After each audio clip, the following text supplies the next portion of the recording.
Hello guys, most welcome. हम कर रहे हैं फाइनेंशियल मैनेजमेंट और इसके अंदर अभी हमारा चैप्टर चल रहा है कैपिटल स्ट्रक्चर। कैपिटल स्ट्रक्चर का ये पार्ट नंबर सेकंड है, यानी कि लेक्चर नंबर सेकंड है। लेक्चर नंबर फर्स्ट के अंदर हमने कैपिटल स्ट्रक्चर क्या होता है और ऑप्टिमम कैपिटल स्ट्रक्चर कौन सा होता है जिसमें कंट्रोल, रिस्क और कॉस्ट सबका बैलेंस होता है, उसको ऑप्टिमम कैपिटल स्ट्रक्चर बोलते हैं, ये हमने समझा। उसके बाद में हमने ऑब्जेक्टिव ऑफ कैपिटल स्ट्रक्चर समझे, जो कि दो थे। एक था minimizing value of maximize value of firm की जो वैल्यू है, मार्केट वैल्यू है, उसको मैक्सिमाइज करना। और WACC यानी कि weighted average cost of capital, जिसको हम ओवरऑल कॉस्ट ऑफ कैपिटल भी बोलते हैं, इसको क्या करना, मिनिमाइज करना।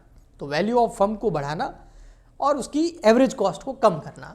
WACC यानी कि वेटेड एवरेज कॉस्ट को हम KO से के जरिए भी दिखा सकते हैं, यानी कि इसका सिंबल जो होता है वो KO होता है। ओके, कैपिटल स्ट्रक्चर की कुछ थ्योरीज थी जो हमने पढ़ी थी कि ये थ्योरीज हम इस चैप्टर के अंदर पढ़ेंगे। इसमें नेट इनकम अप्रोच, जिसको हम NI अप्रोच कहते हैं, इसको मैंने लास्ट लेक्चर के अंदर एक्सप्लेन किया था, इसके फॉर्मूलाज बताए थे। फिर ट्रेडिशनल अप्रोच आता है, फिर मोदी गिलियानी मिलर अप्रोच आता है, और फिर नेट ऑपरेटिंग इनकम, जिसको NOI अप्रोच भी बोलते हैं। ठीक है, फिर हमने जब नेट इनकम अप्रोच करा, NI अप्रोच करा, तो इसके अंदर मैंने आपको ये बताया, छोटा सा क्विक रिवीजन इसलिए दे रहा हूं क्योंकि आगे के लेक्चर के लिए वो जरूरी है। ठीक है, तो NI अप्रोच में मैंने बोला जो बिजनेस रिस्क होती है, फाइनेंशियल रिस्क होती है, वो अगर किसी बिजनेस की कम होती है तो उससे क्या होता है, उसकी जो weighted average cost of capital होती है, जिसको हम KO भी बोलते हैं या ओवरऑल कॉस्ट ऑफ कैपिटल भी बोलते हैं, वो भी कम हो जाती है। और जब कॉस्ट कम हो जाती है, रिस्क कम हो जाती है, तो उस फर्म की जो वैल्यू है वो मार्केट के अंदर, उसकी जो शेयर प्राइस है या वैल्यू ऑफ फर्म है वो बढ़ जाती है। ओके, और इसका उल्टा होने पर बिल्कुल इसका ऑपोजिट होगा, वाइस वर्सा। ठीक है, ओके। फिर वैल्यू ऑफ फर्म का मैंने फॉर्मूला बताया जो हम NI अप्रोच के अंदर यूज करते हैं, वो था मार्केट वैल्यू ऑफ इक्विटी और मार्केट वैल्यू ऑफ डेब्ट। इन दोनों को अगर ऐड कर दे तो हमारा आता है value of firm. Market of value of equity, market value of equity कैसे कैलकुलेट करते हैं, तो उसका फॉर्मूला मैंने बताया था, earning available for equity share holder divide bye KE। इसका एक न्यूमेरिकल क्वेश्चन भी मैंने आपको करवाया था। और फिर अगर आपको मार्केट वैल्यू ऑफ डेब्ट निकालनी होती है तो कई बार क्वेश्चन में ये गिवन होती है, और अगर क्वेश्चन में नहीं दे रखी हो तो इसको भी निकाला जा सकता है। मार्केट वैल्यू ऑफ डेब्ट को, डेब्ट मतलब यहाँ पर डिबेंचर से भी है, तो KD निकालने का जो फॉर्मूला था वो यहाँ पर यूज आ जाएगा। ओके, अब ओवरऑल कॉस्ट ऑफ कैपिटल कैसे निकाले। ओवरऑल कॉस्ट ऑफ कैपिटल निकालते हैं तो उसका फॉर्मूला होता है earning before interest and tax, यानी कि EBIT upon value of firm. तो ये सारे फॉर्मूलाज मैंने समझाए थे और इसका एक न्यूमेरिकल क्वेश्चन करके आपको बताया था। लेकिन यहां पर बात ये है कि ये जो फॉर्मूलाज मैंने बताए थे, यही फॉर्मूलाज लगभग अप्रोक्स यही फॉर्मूलाज आगे वाली अप्रोचेज में भी यूज होने वाला है। बस थोड़ा बहुत इन फॉर्मूलाज के अंदर मैं चेंज करूंगा। तो अगर आप कहेंगे भी सर यही फॉर्मूला जब सब अप्रोच में यूज होने वाला है, अगली नेक्स्ट अप्रोचेज के अंदर यूज होने वाला है, तो फिर ये अप्रोचेज अलग अलग क्यों हैं जबकि फॉर्मूला सब सेम होगा, तो वो मैं आपको एक्सप्लेन करूंगा पहले, फिर मैं फॉर्मूलाज भी बताऊंगा। तो देखिए, जो हमारी कैपिटल स्ट्रक्चर थ्योरी है उसकी जो अप्रोचेज है वो आपके सामने है। देखो उसकी अप्रोचेज मेन कौन सी है। एक तो NI अप्रोच, जो नेट इनकम अप्रोच अभी हमने देखे उसके फॉर्मूलाज, और लास्ट लेक्चर में हमने इसका न्यूमेरिकल क्वेश्चंस भी सॉल्व किया था। फिर ट्रेडिशनल अप्रोच, और फिर मोदी जो मिलियानी अप्रोच है वो मोदी मिलियानी मिलर अप्रोच। ठीक है, Modigliani Miller approach, MM approach बोलते हैं, वो है नेट ऑपरेटिंग इनकम अप्रोच, जिसको NOI अप्रोच बोलते हैं। तो ये अप्रोचेस अलग अलग है, लेकिन इनके अंदर जो फॉर्मूलाज यूज होंगे, जो मैंने आपको नेट इनकम अप्रोच के अंदर फॉर्मूलाज बताया, बस उसी से रिलेटेड उसके जैसे ही फॉर्मूलाज यूज होंगे, थोड़ा बहुत चेंज होगा और वो भी कोई खास चेंज नहीं होगा। तो ये अप्रोचेज अलग अलग है और फॉर्मूलाज मैं सेम कह रहा हूं, ऐसा क्यों। तो आइए इसको समझते हैं। इसको समझने के लिए एजम्पशंस पहले मैं आपको बता देता हूं, जो इन सारी अप्रोचेस के अंदर, चाहे NI अप्रोच हो, ट्रेडिशनल अप्रोच हो, MM अप्रोच हो और NOI अप्रोच हो, इन सभी अप्रोचेस को यूज करते टाइम ये एजम्पशन कॉमन ली जाती है। फर्स्ट एजम्पशन ये ली जाती है, only 2 kinds of fund used by firm. केवल 2 तरह के जो डेब्ट और इक्विटी यानी कि फंड जो है वो यूज करती है कोई भी फर्म, और वो कौन कौन से हैं, एक है डेब्ट और एक है इक्विटी। डेब्ट के अंदर आपकी डिबेंचर भी शामिल है और अदर डेब्ट भी शामिल है। तो केवल 2 तरह के फंड, 2 तरह के रिसोर्सेज फर्म यूज करेगी, तभी ये चारों अप्रोचेज काम आएगी। Second, taxes are not considered. हमने जो पिछले लेक्चर में क्वेश्चन किया था उसमें भी मैंने टैक्स कंसिडर नहीं किया था, और उसके अंदर मैंने प्रेफरेंस डिविडेंड भी 0 लिया था। वो इसीलिए प्रेफरेंस यहाँ पर शामिल नहीं होगा, ओनली इक्विटी और डेप्ट ही शामिल होंगे। और टैक्स इसलिए नहीं कंसीडर किया क्योंकि इसमें एजम्पशन है कि टैक्स को कंसीडर नहीं करना है। थर्ड अप्रोच है dividend pay out ratio is 100%। Retain earning बिल्कुल नहीं होगी, इसलिए केआर का मामला यहाँ उत्पन्न नहीं होगा क्योंकि 100% डिविडेंड पे आउट रेशियो है, जितना ईपीएस होता है उसको 100% डिविडेंड दे देते हैं। Next, total firm financial constant, मतलब जो फाइनेंस है वो एकदम कंस्टेंट ही रहेगा। टोटल मतलब समझे नहीं, जैसे एक फर्म है उसकी टोटल कैपिटल है 10 लाख रुपए। हाँ, अब इसमें अलग अलग सिचुएशन हो सकती है कि टोटल आपका जो कैपिटल है वो कितना है, 10 लाख है, टोटल आपका जो फंड है वो कितना है, 10 लाख रुपए। हाँ, अब इसमें ये हो सकता है कि डेप्ट में 5 लाख, इक्विटी के 5 लाख, या फिर डेप्ट के 2 लाख, इक्विटी के 8 लाख, या फिर इक्विटी के 7 लाख और डेप्ट के 3 लाख। ऐसी बहुत सारी सिचुएशंस आ सकती हैं, लेकिन टोटल जो फर्म का कैपिटल है, टोटल जो फर्म का फंड है वो हमेशा कंस्टेंट रहेगा, एक जैसा रहेगा, सेम रहेगा, मतलब 10 लाख ही रहेगा। सिचुएशन अलग अलग हो सकती है, इस 10 में से परसेंटेज डेप्ट और इक्विटी के बदल सकते हैं, लेकिन टोटल 10 लाख रहेगा, या जो भी दे रखा है क्वेश्चन में वो रहेगा। Okay, business risk is constant, जो बिजनेस रिस्क है वो भी कंस्टेंट रहती है इसके अंदर, उसमें भी कोई प्रॉब्लम नहीं आती है। अब मैं यहां पर बात करता हूं कि जो हमारी ये तीनों जो 4 अप्रोचेज हैं, इसमें फर्स्ट हमारी कौन सी थी, नेट इनकम अप्रोच, जिसको हम एनआई अप्रोच बोलते हैं। सेकंड नंबर हमारी ट्रेडिशनल अप्रोच, और थर्ड और फोर्थ मैंने यहाँ दोनों साथ में ले लिए, ये थर्ड हो गई, ये फोर्थ हो गई। फोर्थ नंबर एनवाई और थर्ड नंबर एमएम। ठीक है, तो इन अप्रोचेस के अंदर जब मैंने बोला कि फॉर्मूलाज जो मैं आगे आपको, इसके तो मैंने फॉर्मूलाज करा दिए, अब ट्रेडिशनल अप्रोच, एमएम अप्रोच और एनओई अप्रोच के जब मैं फॉर्मूलाज कराऊंगा तो मैं कह रहा हूं वो लगभग एनआई अप्रोच की तरह ही होंगे। तो फिर ये अप्रोचेस चेंज क्यों हैं? उसका रीजन ये है कि हमारे यहां पर क्या है कि नेट इनकम अप्रोच का जो कर्व बनता है, अब आप ध्यान से समझना, ठीक है, नेट इनकम अप्रोच का जो कर्व बनेगा उसमें अगर हम net income approach NI approach की डेप्ट की बात करें तो डेप्ट ऐसे रहेंगे कंस्टेंट, यानी कि केडी, और के जो है वो भी ऐसे रहेगी कंस्टेंट के।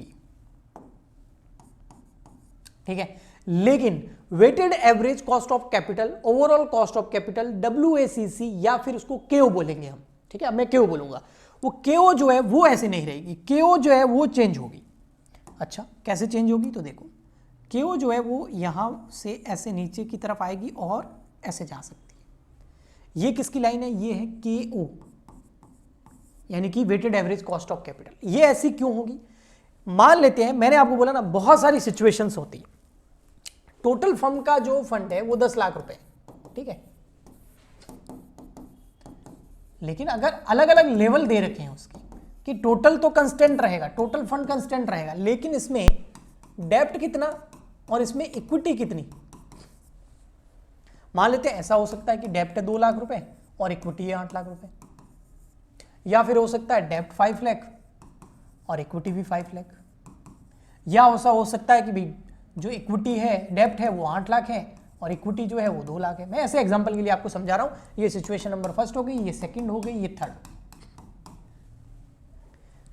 अब हम जब इनकी डेप्ट यानी कि केडी और इक्विटी यानी कि के जब कैलकुलेट करेंगे और उसका हम जब वेटेड निकालेंगे, है ना, उसका जब हम वेटेड निकालेंगे, एक सिचुएशन में आपको और करा देता हूं ताकि और अच्छे से समझ में आएगा कि यहां पर आपकी जो डेप्ट है वो होगी 0 और इक्विटी होगी पूरी की पूरी 10 लाख।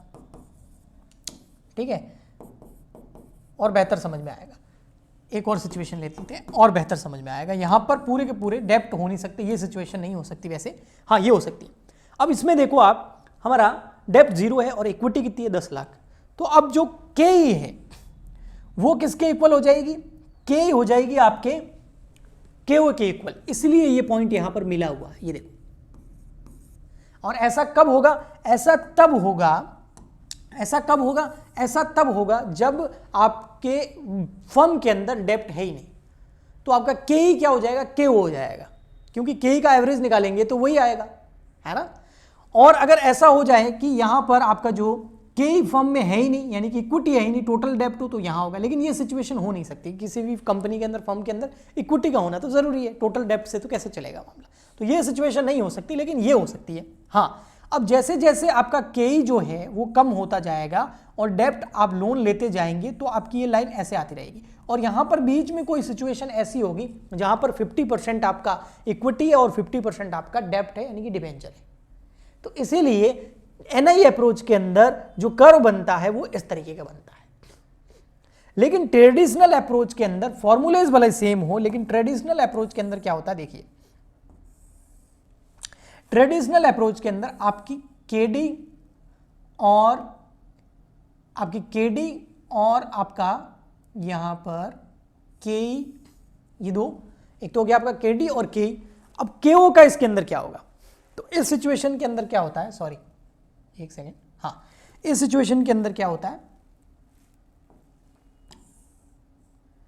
थोड़ा सा रेक्टिफाई कर देता हूं मैं, हाँ मैंने सीधी लाइन खींच दी थी। हाँ अब इसमें क्या होता है, आपका जो केडी है वो इस तरीके से चेंज होता है, आपका केई जो है वो भी इस तरीके से चेंज होता है, और उस वजह से केई और केडी दोनों में चेंजेस हो रहे हैं, उस वजह से आपका जो केओ है उसके अंदर भी चेंजेस आते हैं।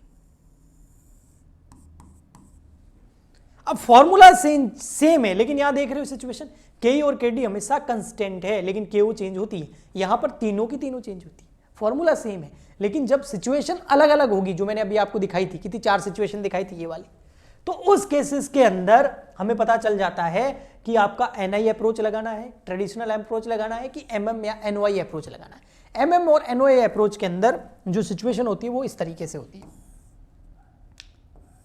कैसे होती है, इसके अंदर क्या होता है, आपका जो केडी है वो कंस्टेंट रहता है और आपका केओ भी कंस्टेंट रहता है, बट आपका जो केई है वो चेंज होता है। ये देखो ऐसे, ये आपका हो गया केई, ये हो गया केडी और ये हो गया के। और ये जब हम अलग अलग सिचुएशन हमारे सामने होती है तब हमें पता चलता है कि किस में चेंज हो रहे हैं। अगर ऐसा हो रहा हो, कैसा कि केई और केडी सेम है लेकिन केओ में चेंज हो रहा हो, तो एनआई अप्रोच हो गई वो। अगर ऐसा हो कि आपके जो है तीनों में चेंज हो रहा है, तो वो ट्रेडिशनल अप्रोच हो गई। अगर ऐसा हो कि केओ और केडी वो तो कंस्टेंट है बट केई के अंदर चेंज हो रहा हो, तो वो आपका या तो एमएम या एनओआई अप्रोच हो जाएगी। आया समझ में? तो अप्रोचेज जब सिचुएशन के हिसाब से, क्वेश्चन में जो सिचुएशन दे रखी होती है उस हिसाब से हमें पता चलता है कि कौन सी अप्रोच लग रही है। बाकी फॉर्मूला सब में ऑलमोस्ट सेम ही होता है। आइए अब मैंने आपको एनआई अप्रोच के तो फॉर्मूले बता दिए, उसका क्वेश्चन भी करा दिया था। अब मैं आपको ट्रेडिशनल अप्रोच के कुछ फॉर्मूलाज बताता हूं। ट्रेडिशनल अप्रोच में देखिए आप, ट्रेडिशनल अप्रोच में वैल्यू ऑफ इक्विटी कैसे आता है, earning available for equity share holder divide by K. जाना पहचाना formula, okay. Value of debt कई बार क्या होता है क्वेश्चन में आपको गिवन होती है, ठीक है। ओवरऑल कॉस्ट ऑफ कैपिटल, अगर वैल्यू ऑफ फर्म क्वेश्चन में नहीं दे रखी हो तो उसका भी मैं बता देता हूं वो क्या होता है। अगर वैल्यू ऑफ फर्म में कोई डेप्ट फर्म में नहीं दे रखी हो तो इंटरेस्ट अपॉन केडी कर दो तो वैल्यू ऑफ डेप्ट आ जाएगी। वैल्यू ऑफ डेप्ट अगर नहीं दे रखी हो तो कैसे निकाल सकते हैं, आई अपॉन केडी। केडी क्वेश्चन में दे रखी है, इंटरेस्ट दे रखा है, तो आप वैल्यू ऑफ डेप्ट निकाल सकते हो, या क्वेश्चन में दे रखी होगी। और वैल्यू ऑफ इक्विटी और वैल्यू ऑफ डेप्ट दोनों को जोड़ोगे तो क्या आ जाएगा, वैल्यू ऑफ फर्म। तो ये फॉर्मूला हम पहले कर चुके हैं। ओवरऑल कॉस्ट ऑफ कैपिटल यानी केओ कैसे आता है, EBIT upon value of firm. ठीक, ये हो गया किसके, आपके ट्रेडिशनल अप्रोच। अब आप एमएम अप्रोच के फॉर्मूलाज देखोगे तो देखिए, एमएम अप्रोच के फॉर्मूला है वैल्यू ऑफ फर्म। ये कैसे आती है, एनओआई है ना, ये इससे बना हुआ है। ये देखो वैल्यू ऑफ फर्म, ये देखो ईबीआईटी। हमने क्या किया, ये वैल्यू ऑफ फर्म इधर ले गए और ये क्या है, केओ ही तो है, और केओ को नीचे ले आए। ये देखो ये इधर गया, ये इधर आया, ये देखो।